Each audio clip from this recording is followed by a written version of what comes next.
Assalamualaikum warahmatullahi wabarakatuh. Selamat malam buat teman-teman semuanya. Terima kasih banyak buat teman-teman yang sudah mengklik video saya. Semoga teman-teman semuanya dalam keadaan sehat dan selalu dalam lindungan Allah Subhanahu wa Ta'ala. Saya juga ingin mengucapkan terima kasih banyak buat teman-teman yang sudah setia mensupport channel saya.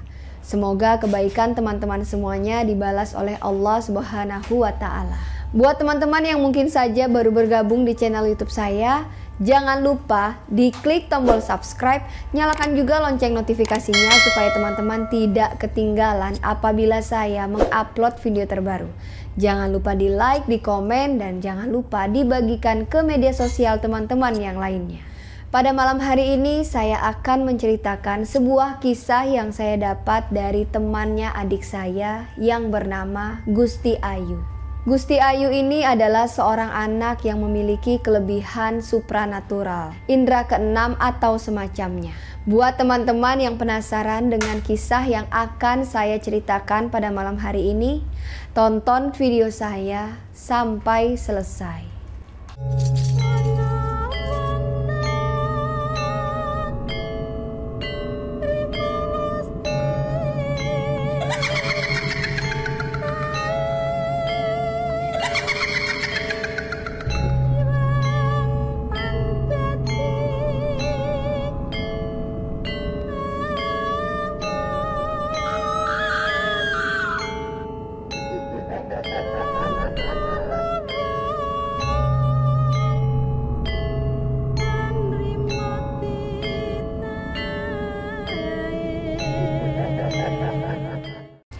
Jadi pada malam hari ini saya akan menceritakan sebuah kisah yang saya dapat dari teman saya. Nah, jadi teman saya ini memiliki adik yang bernama Gusti Ayu. Gusti Ayu ini sebelumnya adalah anak yang biasa-biasa saja. Jadi Gusti Ayu ini adalah anak yang ceria dan seperti anak-anak normal pada umumnya dan bukan dari keturunan orang pintar atau semacamnya. Jadi latar belakang keluarganya ini satupun tidak ada yang memiliki keturunan orang pintar atau apalah gitu. Dan bukan juga tiba-tiba yang memiliki indera keenam. Jadi memang ya layaknya seperti anak kecil pada umumnya lah. Ibu dari Ayu ini adalah seorang ibu rumah tangga. Sedangkan ayah dari Ayu ini adalah seorang perwira kepolisian di Jakarta Barat. Jadi memang Ayu ini tinggal di daerah Jakarta Barat. Dan Ayu ini memiliki seorang kakak dan adiknya yang belum lahir pada saat itu. Sedangkan Ayu ini lahir pada tahun 2003. Jadi kalau sekarang umurnya kurang lebih 17 atau 18 tahun. Kisah ini bermula pada saat Ayu ini berumur 9 tahun. Jadi kala itu Ayu ini diajak oleh beberapa saudaranya pergi ke salah satu mal yang berada di Jakarta Pusat. Jadi pada saat itu Ayu ini diajak oleh ibunya, neneknya, dan bibinya. Tujuannya untuk berbelanja atau mengajak Ayu ini sekedar jalan-jalan aja. Nah, pada saat itu kondisi di dalam mall itu ya udah seperti biasa aja. Dan gak ada yang terlihat aneh. Dan Ayu pada saat itu diajak sama beberapa saudaranya ini untuk berbelanja, makan siang, atau yang lainnya lah ya, layaknya seperti kalau kita jalan ke mall aja. Dan pada saat itu Ayu ini di mall itu kurang lebih dari jam 3 sampai jam 6 atau setengah 7. Jadi menjelang maghrib pada saat itu. Ayu dan beberapa keluarganya ini nge-mall ya pada saat itu dari jam 3 sampai menjelang maghrib. Pada saat kejadian, Ayu ini sedang berada di lantai 4. Jadi keluarganya ini melihat jam sudah sore gitu ya dan mau pulang. Jadi mereka turun lah. Jadi mereka ini masuk di salah satu lift di dalam mall itu dan bertujuan untuk turun ke lantai 1. Pada saat pintu lift ini terbuka gitu ya, dengan santainya ya keluarganya Ayu ini masuk aja ke dalam lift tersebut. Dan disitulah kejadian aneh terjadi. Jadi pada saat masuk ke dalam lift gitu ya, salah seorang keluarganya Ayu ini pada saat itu bibinya dari Ayu mau mencet tombol lift yang ke lantai 1. Nah, pada saat mau dipencet tombol lift itu, bibinya merasa kebingungan karena berkali-kali dipencet tombol liftnya itu, tapi seperti rusak lift tersebut. Jadi tombol merah liftnya itu nggak nyala. Jadi udah berusaha ditekan berkali-kali, tapi tetap aja tombol lift atau angka nomor 1 itu nggak bisa nyala. Nah, jadi dalam pikiran keluarganya Ayu itu ya udahlah. Dan pintu lift juga pada saat itu tiba-tiba juga tertutup. Jadi di dalam pikiran keluarganya Ayu ini ya udahlah, paling juga nanti kita turun ke lantai 1. Lift tersebut naik ke atas dan ternyata lift yang dinaiki oleh Ayu dan beberapa keluarganya ini berhenti di lantai 5. Dan pada saat pintu lift ini terbuka, kondisi di lantai 5 ini kosong dan tidak ada siapapun orang yang berada di sana. Setelah beberapa detik pintu lift ini terbuka dan kemudian pintu lift ini kembali tertutup. Jadi teman-teman, sekedar informasi, mall yang didatangi sama Ayu dan keluarganya ini ternyata cuma sampai di lantai 5 saja atau 5 lantai. Dan pada saat pintu lift yang dinaiki oleh Ayu dan keluarganya ini kembali tertutup dan ternyata lift tersebut naik 1 lantai dari lantai 5 menuju ke lantai 6. Dan pada saat lift tersebut membawa Ayu dan keluarganya ini naik ke lantai 6, jadi pada saat itu ya kondisi di dalam lift ini Ayu dan keluarganya tuh seperti bingung dan bertanya-tanya. Dan bibinya Ayu pun bertanya sama ibunya Ayu, "Loh, emang ini mall sampai lantai 6 ya? Dan setahu aku sih cuma sampai lantai 5 aja deh."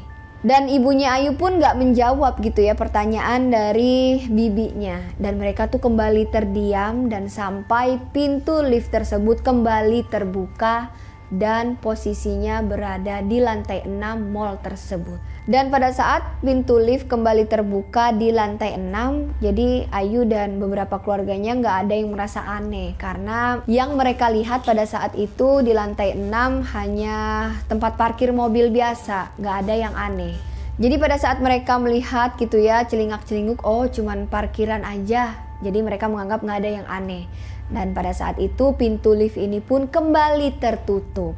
Dan pada saat pintu lift ini tertutup, mereka pun kembali dikagetkan gitu ya dengan posisi lift yang kembali naik ke lantai 7. Nah, jadi pada saat sampai di lantai 7, disinilah keanehan itu mulai terjadi. Jadi pada saat pintu lift ini kembali terbuka, hal yang benar-benar saya pun yang mendengarkan cerita ini pun seperti nggak masuk akal. Jadi pada saat pintu lift ini kembali terbuka di lantai 7, mereka melihat suasana yang berbeda. Ayu dan keluarganya melihat ada pemandangan yang berbeda, yaitu mereka melihat ada danau dan hutan layaknya seperti di hutan rimba seperti itu. Setelah melihat kondisi di luar lift ya, pada saat itu di lantai 7, Ayu dan beberapa keluarganya ini kebingungan dan gelisah. Kok bisa ya? Di lantai 7 ini mereka melihat ada danau dan hutan. Dan setelah Ayu dan keluarganya ini melihat ya di luar lantai 7 tersebut ada danau dan hutan, jadi mereka ini sudah mulai merasa gelisah dan bertanya-tanya, kok bisa ya di lantai 7 ini ada hutan dan danau. Seketika pintu lift itu pun kembali tertutup dan mereka kembali dibawa naik 1 lantai ke lantai 8. Dan seketika pintu lift pun kembali terbuka. Nah, kali ini berbeda dari lantai 7. Di lantai 8 ini mereka tidak melihat ada apapun. Yang mereka lihat hanya kegelapan di mana-mana. Jadi nggak ada apapun lah gitu. Jadi yang mereka lihat hanya gelap gulita, nggak ada siapa-siapa dan nggak melihat apapun di sana. Beberapa detik kemudian, Ayu dan keluarga dikagetkan dengan munculnya sosok kuntilanak yang sangat membuat mereka ini sangat kaget dan ketakutan. Dengan wujud wajah wanita pucat dan bergaun putih, sosok kuntilanak tersebut berdiri di tengah-tengah kegelapan sambil menggendong seorang bayi. Dengan berdiri tegak, dengan perlahan sedikit demi sedikit menghampiri satu keluarga Ayu ini. Kuntilanak tersebut mengulurkan tangan kanannya sambil menggendong bayi yang ada di pelukannya. Kuntilanak tersebut mengulurkan tangan kanannya sambil mendekat dan memeluk bayi yang ada di pelukannya. Sontak Ayu dan keluarganya ini menjerit ketakutan, menjerit sekencang-kencangnya. Jadi apapun itu ya mereka lakukan. Sang bibi memencet-mencet tombol ke bawah ke lantai 1 masih tetap tidak nyala. Dan yang lainnya masih dengan ketakutan histeris menjerit-jerit sambil menyumpahi sang kuntilanak tersebut. Dan satu hal yang mereka lupa pada saat itu adalah mereka lupa membaca doa gitu ya menurut ajaran agama mereka. Pintu lift yang mereka naiki itu pada saat sampai di lantai 8 ini cukup lama tertutupnya. Beda dari lantai 5, 6, dan 7. Jadi suasana pada saat itu benar-benar mencekam. Dan setelah beberapa menit kemudian barulah pintu lift tersebut tertutup dengan sendirinya.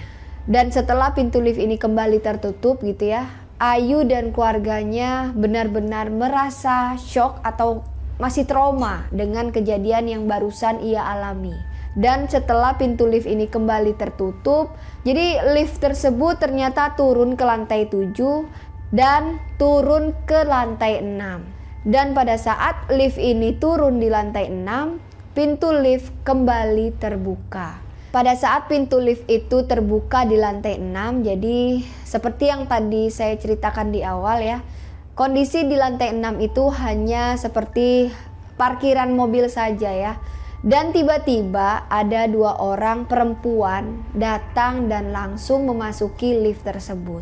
Jadi 2 orang perempuan itu adalah keturunan Tionghoa. Jadi seperti inci-inci dengan pakaian yang terkesan jadul dan ikut masuk ke dalam lift tersebut. Dengan wajah pucatnya, 2 orang perempuan tersebut masuk di tengah-tengah keluarga Ayu tadi. Dan yang anehnya, setelah 2 perempuan itu masuk dan menekan tombol 1, dengan mudahnya lift tersebut menuju ke lantai 1. Sedangkan Ayu dan keluarganya ini tadi sudah puluhan bahkan ratusan kali mencet-mencet tombol angka 1 ini tadi, tapi pintu lift tersebut tidak turun ke lantai 1.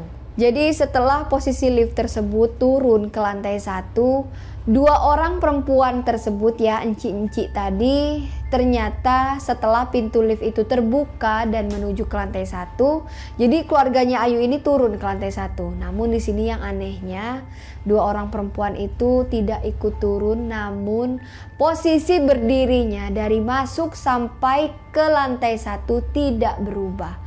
Jadi hanya terdiam dan tidak bergerak sedikit pun. Setelah sampai di lantai 1, Ayu dan keluarganya ini udah merasa lega gitu ya, tenang. Akhirnya mereka sudah melewatilah hal-hal yang benar-benar menurut mereka ini aneh dan gak akan bisa dilupa gitu. Setelah mereka ini keluar, Ayu dan keluarganya ini seperti kebingungan dan bertanya-tanya satu sama lain. Siapa ya cewek yang tadi? Siapa yang cinci itu? Dan yang anehnya, pada saat salah seorang keluarganya Ayu ini menoleh ke arah lift yang pada saat itu masih terbuka pintunya, mereka kembali dikagetkan dengan 2 orang enci-enci itu tiba-tiba tidak ada di dalam lift tersebut. Setelah mereka ini kebingungan gitu dengan keberadaan si enci-enci tadi, akhirnya Ayu dan keluarganya ini keluar dari mall itu. Jadi ibunya Ayu ini masih penasaran dan akhirnya pada saat mereka ini sampai lah gitu ya di gerbang mall tersebut. Nah biasanya kan ada satpam yang jaga. Ibunya Ayu ini berusaha buat nanya sama satpam yang pada saat itu sedang bertugas. "Misi Pak, saya mau tanya." Dan satpam pun jawab, "Iya Bu, ada apa?" "Ini Pak, sebenarnya mall ini ada berapa lantai sih?" "Ada 5 Bu, emang kenapa?" "Loh, bukannya sampai 8 ya? Tadi lantai 6 ada basement, lantai 7 ada danau sama hutan, lantai 8 bukannya sedang syuting film horor ya?" Nah, jadi mendengar perkataan ibunya Ayu tadi, satpam juga sempat bingung gitu. "Gak ada apa-apa Bu." Nah, sekarang coba Ibu lihat sendiri deh ketinggian gedung. Coba Ibu lihat kira-kira sampai lantai berapa. "Orang cuma sampai lantai 5 aja kok Bu." Setelah mendengar penjelasan dari satpam tadi, Ayu dan keluarganya memutuskan ya udahlah kita pulang aja. Jadi Ayu pulang sama keluarganya ini naik bajai. Dan pada saat itu hari juga sudah mulai gelap karena memang sudah lewat dari jam 7 malam. Pada saat Ayu dan keluarganya ini di dalam perjalanan pulang ya, jadi posisinya sedang di dalam bajai. Dan karena memang kondisi jalannya itu melewati jalan yang sepi dan beberapa pohon-pohon besar, Ayu dan keluarganya ini ya, bukan cuma satu orang. Semua keluarga Ayu ini mendengar dari luar bajai itu terdengar seperti suara rintihan dan ketawa keras dari luar bajai. Entah dari mana asal suara itu, namun di sini yang jelas suaranya terdengar dari arah luar bajai. Dan suara itu terdengar seperti suara kuntilanak. Jadi yang pertama mendengar suara itu adalah nenek dari Ayu, diikuti oleh bibinya, kemudian ibunya Ayu. Nah, mereka ini sudah mulai merasa ketakutan gitu ya mendengar suara itu. Dan akhirnya ibunya Ayu ini nanya ke sopir bajainya, Mas, dengar suara ketawa gitu gak sih? Hah? Suara apa bu? Suara kayak suara kuntilanak. Gak ada bu, saya gak dengar apa-apa.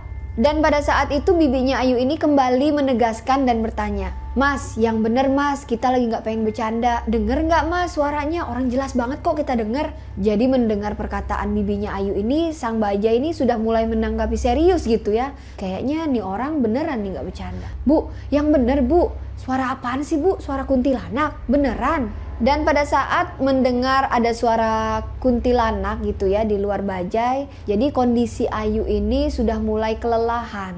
Dan terlihat muka Ayu ini sedikit pucat dengan mata yang sedikit menghitam. Dan setelah itu berubah menjadi normal kembali. Dan akhirnya mereka pun sampai di rumah. Jadi pada saat di rumah ini mereka masih shock gitu ya dengan kejadian yang barusan mereka alami.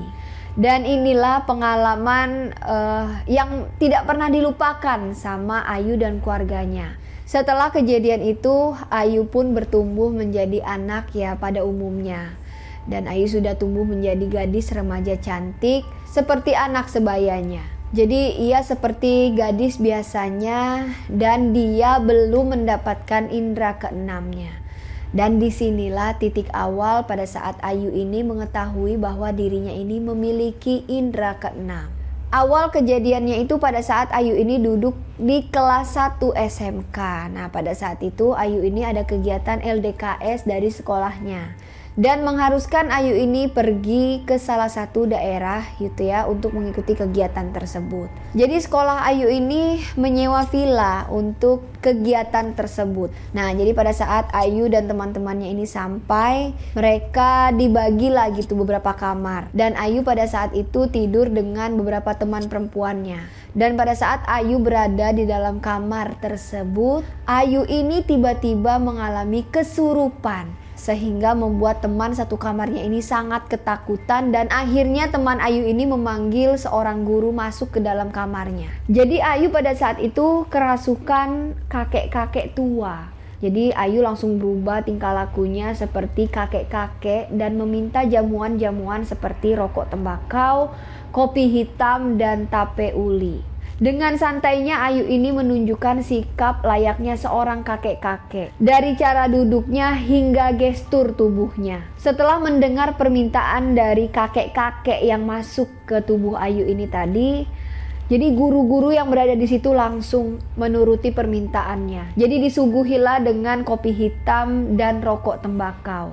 Dan sosok kakek-kakek yang masuk ke dalam tubuh Ayu ini tadi nggak banyak bergerak. Jadi hanya duduk diam sambil matanya itu melotot ke seluruh siswa yang sedang menontonnya. Pada saat itu Ayu ini berbicara seperti bahasa Sanskerta dan Bali kuno. Dan pada saat itu Ayu ini tiba-tiba berdiri dan berjalan ke arah pohon besar yang berada di dalam villa tersebut. Dan gak lama kemudian tiba-tiba ada seorang guru gitu ya. Dan pada saat itu memang guru ini pahamlah dengan hal-hal tersebut.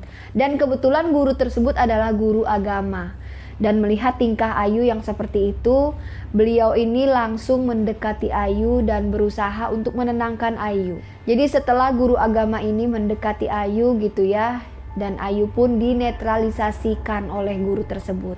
Dan gak lama Ayu ini tiba-tiba pingsan dan akhirnya Ayu dibawa ke salah satu ruangan lah untuk diberi penanganan. Jadi setelah kejadian itu guru agama ini berpesan lah sama murid-muridnya. Jadi sepertinya memang Ayu ini kelelahan, jadi pikirannya itu kosong dan bengong. Dan memang kondisi tersebut lebih mudah untuk kerasukan. Nah, jadi kalian nih murid-murid semuanya yang lihat kejadian tadi, kalau bisa nanti setelah Ayu ini sadar, diajak ngobrol lah temennya ini. Kalau bisa jangan sampai Ayu ini bengong. Buat kalian juga semuanya jangan sampai ada yang bengong. Dan setelah kejadian Ayu ini kesurupan pada saat ada kegiatan dari sekolahnya gitu ya, kurang lebih 5 atau 6 bulan lah setelahnya, Ayu ini sudah mulai merasakan ada perubahan lah dalam dirinya. 5 atau 6 bulan setelah kejadian pertama kali Ayu kesurupan, setelah itu Ayu lebih sering kesurupan, entah itu di rumah, di kelas, di sekolah atau apapun lah. Jadi lebih gampang lah kesurupan. Dan pada saat itu Ayu ini belum sadar atau belum mengetahui bahwa dirinya ini adalah spesial atau memiliki indera keenam. Dan keluarga dari Ayu pun juga nggak ada yang sadar. Jadi keluarga Ayu merasa bahwa memang Ayu ini adalah anak yang sering bengong sehingga sering kemasukan. Dan setelah seiring berjalannya waktu gitu ya, ada satu kejadian lah. Nah, disinilah Ayu ini baru menyadari dan baru mengetahui bahwa dirinya ini bisa berinteraksi dengan makhluk halus atau jin. Jadi pada saat Ayu ini duduk di bangku kelas 2 SMK, barulah Ayu ini bisa melihat makhluk gaib dan makhluk halus yang berada di sekitarnya. Pada saat itu kejadiannya di rumah. Ayu ini sedang duduk gitu ya, bengong. Dan tiba-tiba saja Ayu sudah mengetahui atau sudah merasa bahwa dirinya ini bakal kerasukan. Tanda-tandanya Ayu ini sudah hafal. Dan pada saat itu Ayu ini bisa mementalkan aura negatif tersebut.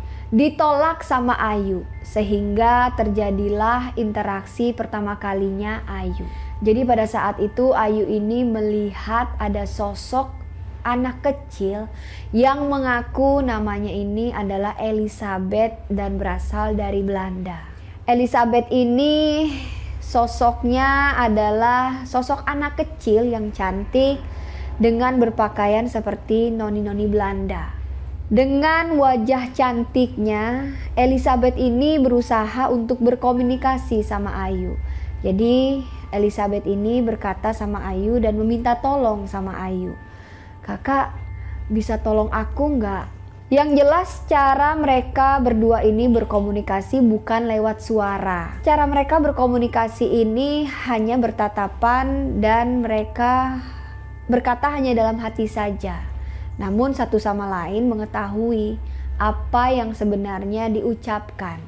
Tapi ya memang seperti itu cara mereka berkomunikasi satu sama yang lain. Dan seketika Ayu ini langsung menangis. Karena yang Ayu lihat ya, sosok Elizabeth ini dibunuh oleh pamannya sendiri dengan cara disiksa. Jadi Ayu bilang pada saat itu dia melihat ya, seperti melihat lah gitu ya. Inilah keistimewaan dari Ayu tadi. Jadi dia bisa melihat seperti hal yang benar-benar terjadi nyata gitu. Dia bisa gambarkan secara jelas. Jadi orang tua dari Elizabeth ini, tepatnya ayahnya ya, meninggal karena perang. Dan ibunya pada saat itu pergi entah kemana. Dan mengharuskan memang Elizabeth ini tinggal dengan pamannya.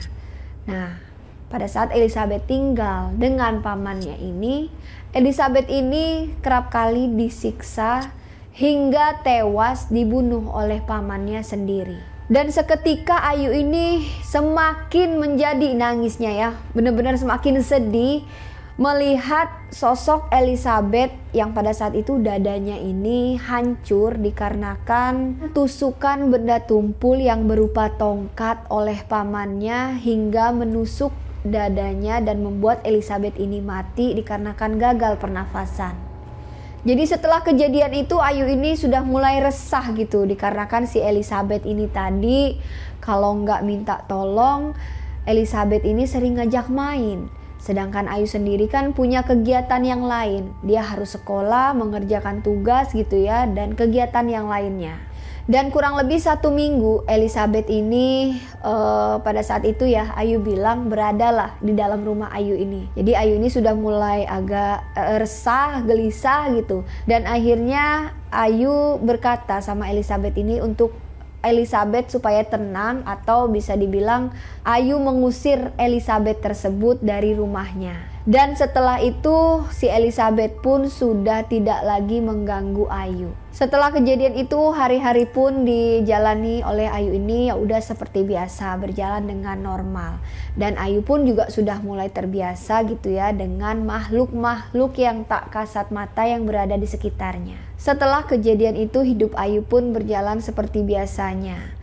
Dan Ayu sudah mulai bisa melihat makhluk yang tak kasat mata yang berada di sekitarnya. Dan kejadian ini kurang lebih 1 tahun yang lalu ya, karena memang sudah masa pandemi dan anak-anak juga kan sudah diharuskan untuk sekolah dari rumah. Dan pada saat Ayu ini sekolah dari rumah, Ayu ini lebih sering mengurung diri atau jarang keluar rumah. Di umur Ayu yang pada saat itu 18 tahun dan kakaknya Ayu ini berumur 21 tahun, mereka hidup normal dan baik-baik saja. Dan lucunya dikarenakan Ayu ini masih beradaptasi dengan kehidupan yang barunya gitu ya. Jadi kerap kali kakaknya Ayu ini gak boleh keluar rumah sama Ayu. Dan Ayu ini mungkin masih merasa takut gitu karena dia bisa melihat ya hal-hal yang tidak bisa kita lihat. Jadi kakaknya ini gak boleh keluar rumah, disuruh nemenin Ayu di rumah. Bahkan kalau misal Ayu ini mau pergi keluar rumah, misal mau beli makan atau mau pergi ke rumah neneknya. Jadi jarak rumah Ayu ke rumah neneknya itu juga nggak terlalu jauh, kurang lebih 15 menit kalau naik motor. Nah, jadi kalau misal keluar, Ayu suka dibonceng sama kakaknya ini. Jadi selama perjalanan kemanapun ya, pada awal-awalnya itu Ayu ini nggak berani buka matanya. Kalau pergi selalu menutup matanya, karena memang Ayu itu sering melihat hal-hal memang yang nggak bisa kita lihat. Jadi Ayu bilang kalau misal Ayu ini membuka matanya, Ayu melihat hal-hal yang belum pernah Ayu lihat sebelumnya. Jadi seperti layaknya kita manusia gitu ya, kehidupan mereka yang gak bisa kita lihat itu. Dan yang paling Ayu takutkan kalau pada saat Ayu keluar dan Ayu ini membuka mata, Ayu bilang banyak yang memanggil-manggil Ayu ini untuk minta tolong. Jadi disitulah Ayu ini sering ketakutan. Dan Ayu juga ketakutan karena memang wujud dari yang Ayu lihat gitu ya. Ada yang mukanya itu berdarah, ada yang sedang duduk di pojokan dengan kondisi yang benar-benar menakutkan gitu. Bahkan tuh ada yang mendekati gitu ya, mau mendekati Ayu sambil pengen menyentuh atau bagaimana gitu, sehingga membuat Ayu ini sangat ketakutan. Intinya mereka itu sering meminta tolong sama Ayu. Nah, jadi singkat cerita, orang tua dari Ayu ini akhirnya mengetahui bahwa Ayu ini memiliki keistimewaan gitu ya, bisa berinteraksi dengan makhluk lain. Dan dengan berjalannya waktu, Ayu ini sering bermimpi didatangi oleh para leluhurnya. Jadi teman-teman, sebelumnya saya jelaskan dulu. Jadi memang Ayu ini bapaknya itu asli Bali dan beragama Hindu, sedangkan ibunya asli Jakarta. Dan kerap kali memang pada saat itu ya, Ayu ini bermimpi didatangi oleh leluhurnya yang dari Bali itu, dan sering berpesan untuk mendatanginya atau berkunjung lah mungkin ya ke makamnya atau bagaimana gitu ya. Intinya mereka ini mendatangi Ayu lewat mimpi dan berpesan seperti itu. Dan akhirnya Ayu pun menceritakan ke orang tuanya atau ke ayahnya gitu ya, bahwa seringkali didatangi mimpi oleh para leluhur dari ayahnya ini dan menitipkan pesan gitu untuk didatangilah oleh Ayu ini. Nah, dikarenakan memang Ayu ini lahir dan besar di Jakarta, dan walaupun bapaknya ini orang Bali, jadi Ayu ini memang belum pernah sekalipun pulang ke Bali. Karena memang ayahnya Ayu ini orang Bali dan beragama Hindu, sedangkan ibunya orang Jakarta dan beragama Islam. Dan kalau memang lebaran, Ayu ini gak pernah pulang ke Bali, melainkan di Jakarta saja. Jadi setelah orang tua Ayu ini, terutama bapaknya gitu ya, mengetahui bahwa anaknya ini sering didatangi mimpi oleh para leluhurnya, bapaknya Ayu bilang sama Ayu, ya udah, sekarang kamu persiapkan diri kamu untuk pulang ke Bali. Jadi singkat cerita, setelah libur sekolah, akhirnya Ayu ini berencana untuk pulang ke Bali. Selain untuk liburan, Ayu juga berniat untuk mendatangi para leluhurnya. Dan sesampainya di Bali, jadi Ayu ini nginap di rumah neneknya, ibu dari bapaknya Ayu tadi. Nah, jadi Ayu ini beberapa hari lah ya nginap di situ. Dan setelah Ayu ini sampai di Bali dan tinggal di rumah neneknya, kembali Ayu ini didatangi mimpi oleh para leluhurnya ini. Namun bedanya adalah sang leluhur dari Ayu ini mendatangi Ayu lewat mimpi dan menggambarkan suatu tempat yang berada di Bali, seperti mengisyaratkan lah gitu ya, kamu harus ke sini. Jadi setelah didatangi mimpi, memang Ayu ini sangat yakin mimpi itu seperti ya udah kamu harus ke sini, tempatnya di sini. Dan Ayu pun akhirnya mempersiapkan diri dan mencari tempat tersebut untuk menemui para leluhurnya itu. Dan hari itu pun tiba. Hari di mana Ayu akan pergi ke tempat para leluhurnya itu. Jadi Ayu ini ditemani oleh temannya dan saudaranya dan beberapa gitu ya orang pintar yang berada di Bali untuk menemani Ayu. Dan yang anehnya lagi, walaupun Ayu ini belum pernah sekalipun ke tempat tersebut, tapi Ayu ini bisa tahu arah jalan gitu ya menuju ke tempat itu. Di ingatan Ayu ini seperti Ayu melihat ada dua bukit yang di tengahnya itu ada jalanan dan ada 13 tikungan. Sampai segitu detailnya. Jadi tiba-tiba saja ya semua gambaran jalan itu sampai sedetail-detailnya. Tiba-tiba semua ingatan tentang jalan yang belum pernah ia datangi sebelumnya itu semua ada di dalam ingatannya. Dan sampailah Ayu ini di salah satu gunung yang berada di sana. Dan pada saat itu Ayu ini memutuskan untuk beristirahat dulu ya di sebuah warung kopi yang berada di sekitaran gunung tersebut. Dan pada saat Ayu ini berada di warung kopi tersebut, tiba-tiba ingatan baru Ayu ini pun muncul.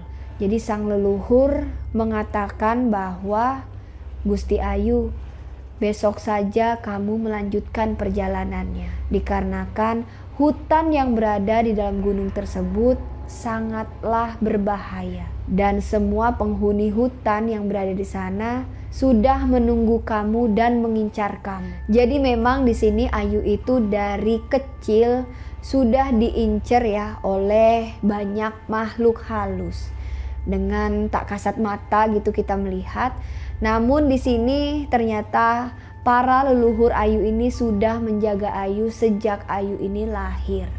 Dan singkat cerita, Ayu bersama salah seorang saudara, temannya dan beberapa orang gitu ya, orang pintar yang mendampingi Ayu ini akhirnya memutuskan untuk nginap di warkop tersebut. Dan singkat cerita, Ayu bersama salah seorang saudara, temannya dan beberapa orang gitu ya, orang pintar yang mendampingi Ayu ini akhirnya memutuskan untuk nginap di warkop tersebut. Setelah fajar terbit, Ayu bersama teman, saudara dan pemandu ritual menuju ke tempat para leluhur Ayu yang berada di dalam hutan.